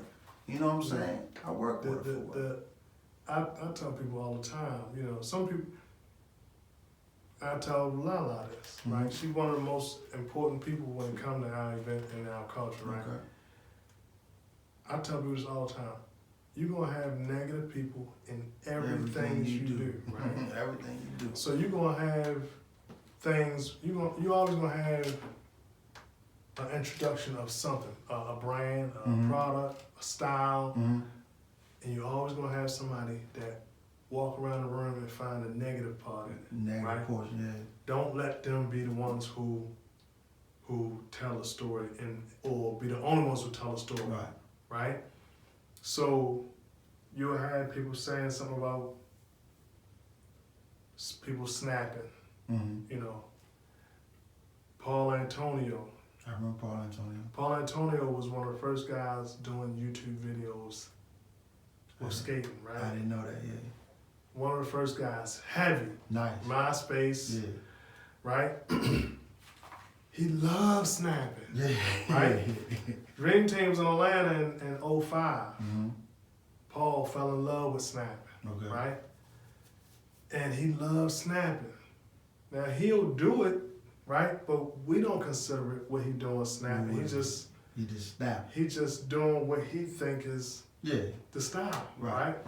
So some people would say to me, why you don't say something about that or do? I said, listen, first of all, imitation is the biggest form of flattery. Okay. Not calling when he's doing imitation, but he's trying to emulating, do what he's doing, right. emulate, Yeah, right? yeah. But second of all, people don't even know it, right? But a lot of people was watching his videos saying, I want to snap, Yeah. right? Yeah. So when it comes to and this is me and Lala's conversation a lot of time. When it comes to the core of any culture, right? The core and the richness of any culture, whether it be hip hop, skating, basketball, Mhm. da, right? The core of any culture is never going to be out front. Mm-hmm. So the people out front is the ones who introduce, Okay. right? They the inspirers. They the ones who make people go, damn, I want to do that.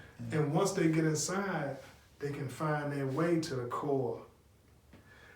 What's the use in us showing somebody how to do our style when they probably ain't only want to do it for 10 minutes? Right? Yeah. I'd be more inclined to show the person that find his way to us I got you. to say, this is where the This is how richness we- This is where the richness is, right Right. here, Sunday night, Thursday night, This is what I want to do. right? That's what- And not just here, because you got 200 people in here that 100 of them never even turned backwards. Am I right? Right? Yeah. You got 100 of them that don't even back skate, Yeah, right? yeah. But you got 40, 30, 20 of them. Yeah. That's good. Yeah. And you got 10, 5 of them. Yeah. That's That's bad. nasty. Yeah. Right? Yeah. And by the time they need to go through all of that just to get to that That core. core. Yeah. Right? Yeah. So when I tell people, when I say I want to get some advice about something, right? Sometimes, of course, the youngins, they want to hurry up and get to where we are, Of course. right? Microwave generation. Right? I ain't mad at them. Nah. Let them try to get there. Yeah. The ones that want it the most will get there faster, Yeah. right? Yeah.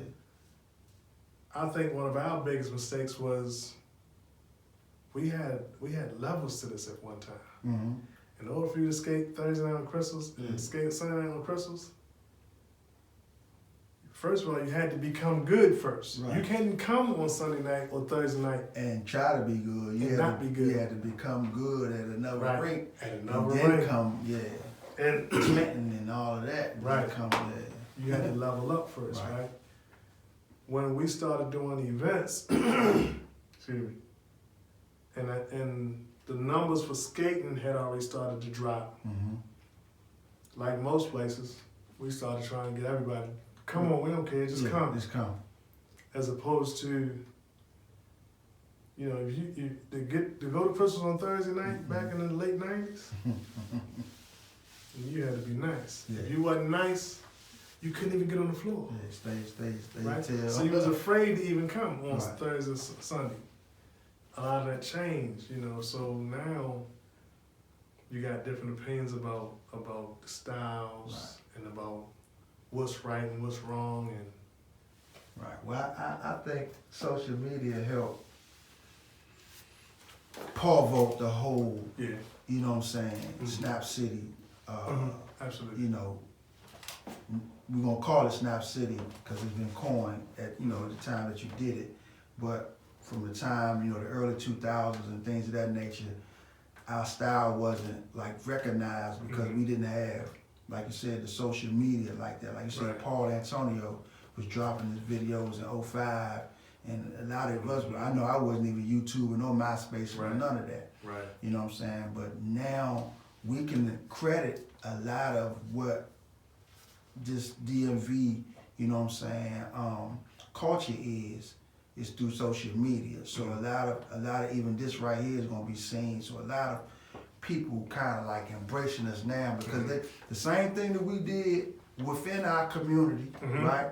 It's the same thing we doing when we go outside. That's right. You know what I'm saying? We don't have no chip on our shoulder, nothing like that. We want Right. to show you love. That's you know right. what I'm saying? Especially if we get it back. That's right. Oh man, we done built relationships. That's right. So That's right. I know you built relationships all throughout, you know what I'm saying, the United States, going to different Right. skate parties.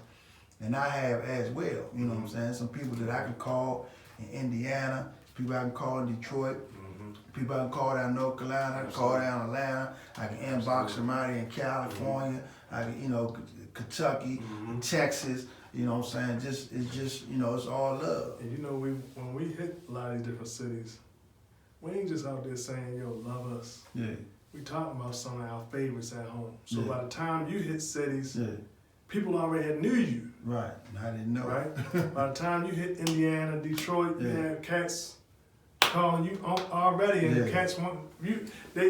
You didn't even know why they was showing you so much love, but Nah, they felt yeah. like they knew you before True. you even knew them, Right. right? True deal. And that's because we talk about some of our people home like Willis. Right. You want to see my man Weed when he get here down here. We're gonna bring him. He'll be here. We're gonna bring Curtis. Yeah. You know, we're gonna bring, you know, some different people down. Right. We're gonna bring some of our females that can They get can it. really You flat know, out do the it. Tyrese, the Yeah. Sharons, you know, They can do the Stacys, it. Of course. you know.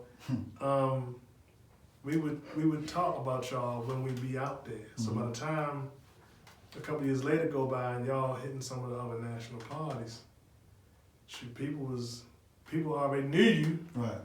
And they felt like they knew you. That's why by the time, you know, you was saying, Yeah, I saying, I experienced it. You right. you was already an icon in their eyes. You know what I mean? But yeah, it's you know, this skate thing, for a lot of us, it was a witness protection. It was an escape to a place. It was almost an escape to a place that was euphoric. Okay. You know what I mean? Yeah. And the love is just is incredible. You know, the love is incredible. Before, I don't want to miss anybody off of the team because I think I didn't. I got sidetracked before I finished naming everybody on the team. I gotta say Uncle George. Okay. I gotta say Uncle George. Cause they won't never forgive me when we did the town hall. Yeah. And at the time my phone was ringing while we was having the town hall. Yeah. And I forgot to mention a couple people and they had, oh wow. Yeah, you representative. I got beat up real heavy. Yeah. You know. But I don't want to forget nobody from the Snap City team. I think I hit everybody. Covered everybody. I think I Once you said Mrs. Uncle Uncle George, yeah, you Yeah. covered everybody. I think I got everybody. Oh, I can't forget Tiffany and Barbara. Tiffany, okay. They recently Sweet Wales. Oh yeah, okay. Yeah, they definitely Sweet definitely Wales. make it pop. Make it pop. Yeah. So Yeah. Snap City, you got that coming up in August, right? Third weekend of August every year. Yeah. Baltimore, DC, Virginia. B-man get mad at me when I say or some people You say DC Maryland. some people that's in that's not in DC but around the Beltway, Yeah. you know, get mad at me. But you know, DC, we consider everything around the Beltway DC, Yeah. right? Yeah. And everything around the Baltimore Beltway is Baltimore, Right. but DC, Maryland, Virginia, third weekend of August. Yeah. We got something else special coming up soon. You know, me and we. Yeah, we're gonna try something. We got some good stuff coming up. You know, coming down the pipe. You know. Whenever we ain't talking and we quiet, we at the drawing board. We're working on something, and that's what it takes. You know what I'm saying? That behind the scenes, working on something, putting something together. You know what I'm saying? That's even like, you know, with this We TV thing. You know what I'm saying? We putting something together, and it's all for the love of skating. It's all for the We Are One, the culture. You know, you taking your time out. You know what I'm saying? To come over here and do this. It ain't about the money. It's about the up close and personal relationship that you got with me, and now I'm helping you expose that with, you know, people outside of, you know what I'm saying, the DMV, or people inside of the DMV. So when they see you, you know what I'm saying, they not gonna have that a misconception that they may have had that oh man, they you know, when I see him he this and that, but now that we talking, he be like, oh man, this guy, man, it's a good guy, man. You know, when you talk about that misconception, right? We had talks about some of our buddies, like CC, Melvin, and some other people that throw events, you know. And sometimes when you look at the skate culture and you see people throwing events, sometimes our mindset might be that they might just trying to be opportunists, trying to make money, right? But when you really look at this skate culture, it's so fragile and broken, for that matter, that anybody doing it can't be doing it for the money. Okay. You know what I mean? Because you can make money in a whole bunch of different ways, but you know, you think about a party and you get 200 people in there at $15, you might be able to get a couple $1,000, right? But after the expenses, you only got a couple $100 in your hand, right? And when you think about a national party, you think if you promote it in 5 cities, you figure each city you go to for an event, spend $500. you're gonna spend $500. At least 600 is the number. 600 just for a flight or just to get there in your room. Right. And the events. You might spend another couple $100 on food. You know what I mean?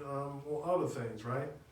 You know, then when you think about creating a flyer, you getting 10,000 flyers, that's another $300-400, right? Then you think about the time. If you're a professional, and you run your own business, time is money. You know what I mean? The time away from your business, you know, none of that amounts to the couple $100 you make at the end of the night when you're doing an event. So anybody doing an event, I always take my hat off to Melvin, to CC, to other people doing events, because it came a time where I just stopped doing events, and I think the day came a time when you stopped. And I pick my times when I you know, on and off, but go ahead. In and out. But I give them credit for trying to keep the culture moving. You know, a hat goes off to Brenda. Both of the Brendas, they special. Both Brendas is special. They special. Icons, I gotta get them. You know? Gotta get them on here too. You know, We TV. Absolutely, Brenda Irvin is a skate icon because of her ability and because of her dedication to the culture.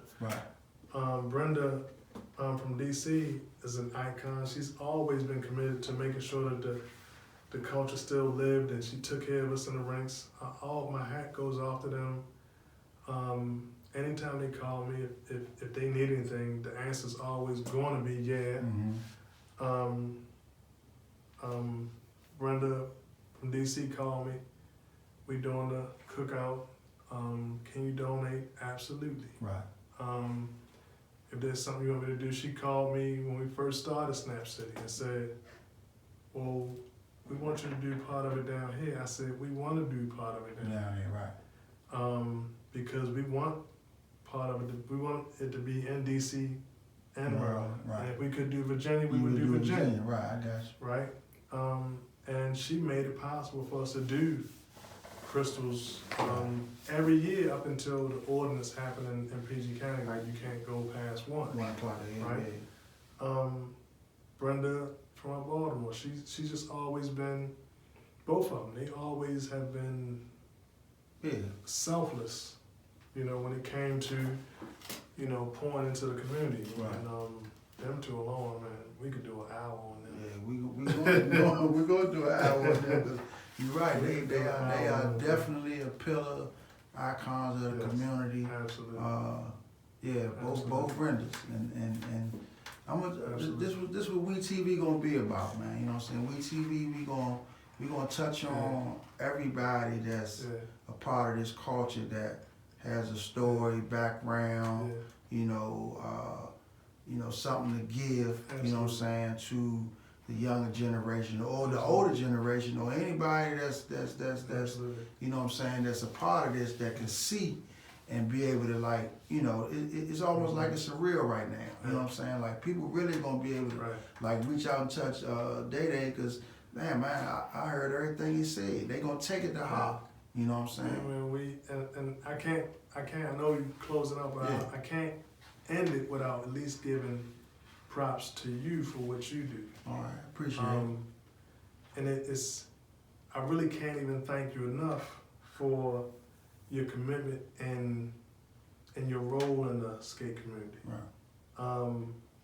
Folks outside of DC, Maryland, Virginia wouldn't understand. Even the young folks don't understand what you mean to the community. You brought an energy with you for a long time, a great energy that made people want to be around you. Mm-hmm. And beyond your ability to skate and be one of the best skaters that this culture has seen. Right? One of the best skaters that the culture has seen. But you have an energy and a commitment that you've always wanted to pour something into the community. Mm-hmm. And I can't thank you enough, because you inspired movements. You inspired people. You inspired people that didn't even get a chance to meet you. But when I tell you, when I think about the Baltimore DC clash, it was you that inspired the love to make Baltimore and DC one, as opposed to two cities fighting over pettiness. Right? Nonsense. Nonsense. Nonsense. Your commitment and your just your position and your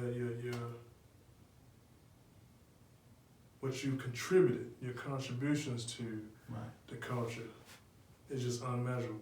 And my hat goes off to you for it, dog. Got to give you love for that. Got to.